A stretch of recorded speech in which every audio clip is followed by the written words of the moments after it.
जय श्री गणेश दोस्तों। हमारी आज की कहानी है भ्रम। कहानी अच्छी लगे तो प्लीज चैनल को सब्सक्राइब कर लीजिएगा। अब शुरू करते हैं कहानी। प्रमोद जी आज रिटायर हो गए थे।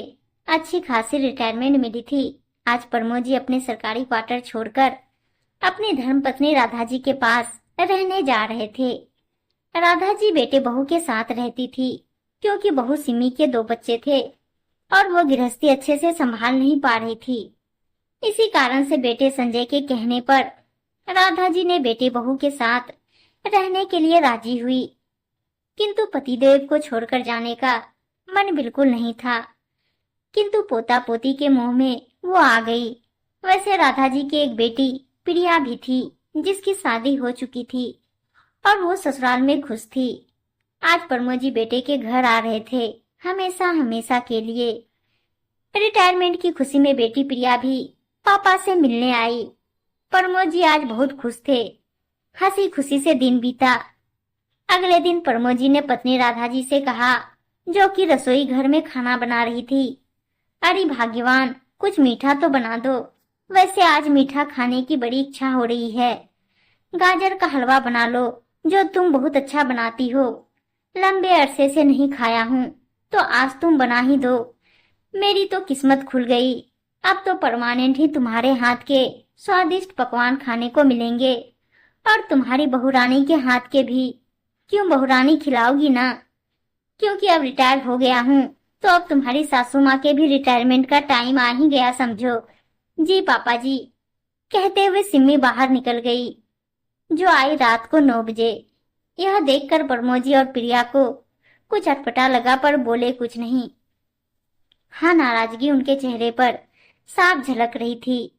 प्रिया ने राधा जी से कहा, मम्मी, भाभी ने तो आपको नौकरानी ही समझ लिया है। आपको कितनी बार कहा, पूरा काम खुद मत कीजिए, उनकी भी जिम्मेदारी है।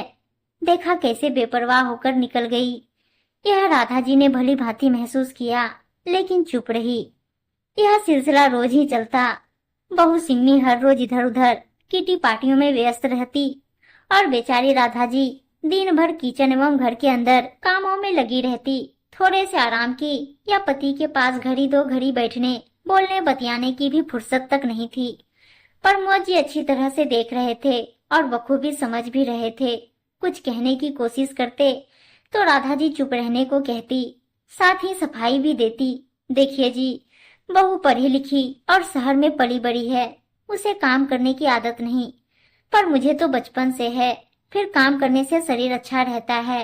जी बिल्कुल समझा जी, लेकिन यह तो बहुरानी पर भी लागू होता है।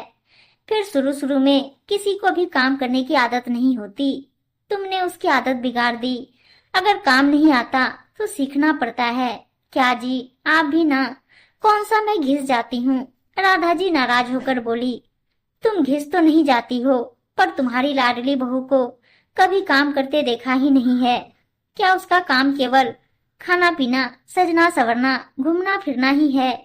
कितने सालों बाद हमें साथ रहने को मिला है, और तुम दिन भर चक्कर घिन्नी की बनी काम में लगी रहती हो।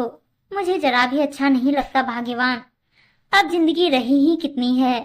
अपने बेटे बहू पोते पोतियों के लिए तुमने मेरे साथ रहना ही छोड़ दिया था कि अकेली बहू को परेशानी होगी। मगर मैं देख रहा हूँ, तुम्हारी बहू कभी नहीं सोचती तुम्हें भी तकलीफ परेशानी होती होगी ना। फिर तुम्हारी भी तो उम्र हो गई है। बहुत कर लिया घर के लिए, हमारी अपनी भी जिंदगी है। इससे तो मैं वही भला था। राधा जी ने कहा, नाराज क्यों होते हैं? उन्हें मेरी जरूरत थी, तभी तो इनके साथ रहना पड़ा, वरना मुझे भी आपके बिना कहाँ अच्छा लगता है जी। अब तो बच्चे भी बड़े हो गए हैं, स्कूल भी जाने लगे हैं। बहू रानी तो इधर उधर रोजाना घूमती रहती है, तो अब घर का काम संभाल सकती है। फिर तुम क्यों सारा दिन खटती रहती हो? बस इस थके हारे शरीर को आराम भी दिया करो। बहू रानी संभाल लेगी घर। ये सब अब बहू रानी की जिम्मेदारी है। अपने टाइम पर जितना करना था कर लिया, समझिए आप? जी समझ गई जी, लेकिन बहू की आदत नहीं है ना।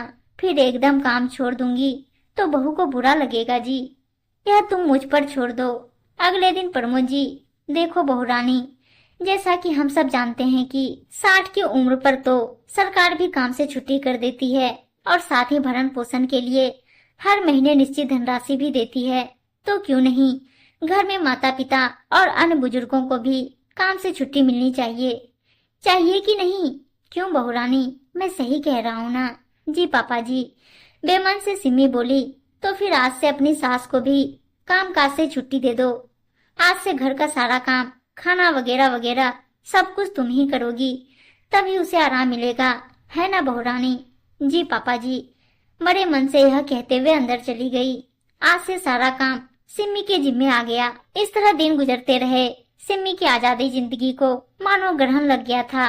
पहले तो राधा लगभग सारा काम निपटा लेती थी, इसलिए उसे कुछ खास करना नहीं पड़ता था। बस यूं ही थोड़ा बहुत नाम के लिए कर लेती थी। लेकिन अब तो जान गले में अटक रही थी। बहू के राज में खाना भी समय पर नहीं बनता और ना ही ढंग का बनता था।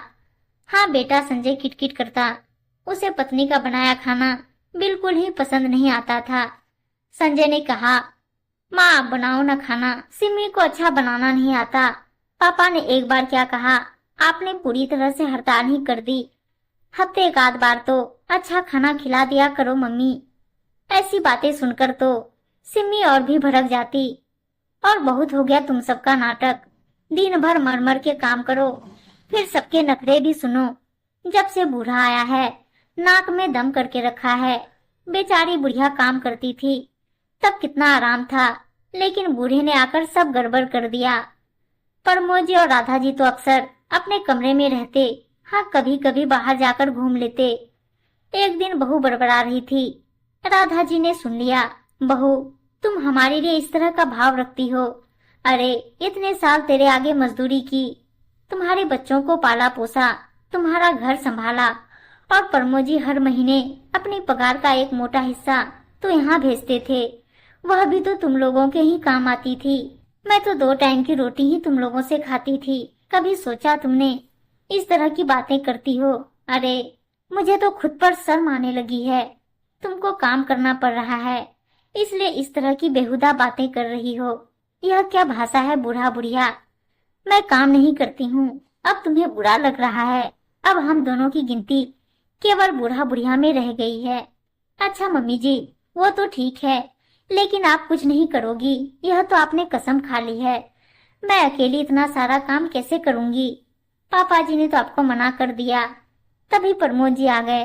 बहू मायके में तुम्हारी मम्मी जी अकेले कैसे करती थी? सिमी मैं भी तो करती थी। प्रमोद जी अच्छा तुम्हें काम करने की फुर्सत थी। तब बेटा संजय आ गया। पापा जी आप हद से बढ़ रहे हैं, मैं कुछ बोल नहीं रहा तो आप मेरी पत्नी को कुछ भी सुनाएंगे। बेटा खबरदार जो अपने पापा जी के लिए कुछ कहा। हाँ हाँ कुछ कहो मत, बस बिठा कर रखो इनको, इनसे मुफ्त की रोटियां तुड़वाते रहो बस, अब एक शब्द नहीं। चलिए जी, यह अपना घर नहीं है और न ही ये हमारे कुछ हैं। चलिए चलते हैं। ठीक है राधा, आज ही चलते हैं। वैसे भी ऐसी औलाद की जरूरत नहीं जो अपनी माँ को सिर्फ नौकरानी का दर्जा दे रहा था। हम अपना गुजारा अच्छे से कर लेंगे। मैंने सारे पैसे बैंक में डाल दिए हैं। तुम अपना सामान बांध लो, तब तक मैं टिकट ले आता हूँ। बहू हाँ हाँ जाओ, ताकि हम भी चैन से जिएं। जरूर जियो, हमारा आशीर्वाद है। वैसे जरूरी नहीं है, चाहिए तो रख लेना। कहते हुए प्रमोद जी टिकट लेने चले गए। राधा जी पैकिंग में जुट गई, मगर आंखों से आंसू बहे जा रहे थे। मगर दिमाग कह रहा था, ऐसी औलाद के लिए मैंने जिंदगी के सुनहरे साल यूं ही खो दिए, जिन्हें हमारी कदर ही नहीं, और दोनों चल दिए अपने नए सफर के लिए। उम्मीद है दोस्तों कहानी अच्छी लगी होगी, और अच्छी अच्छी कहानियां सुनने के लिए चैनल को सब्सक्राइब और वीडियो को लाइक शेयर जरूर कर दीजिएगा। धन्यवाद दोस्तों।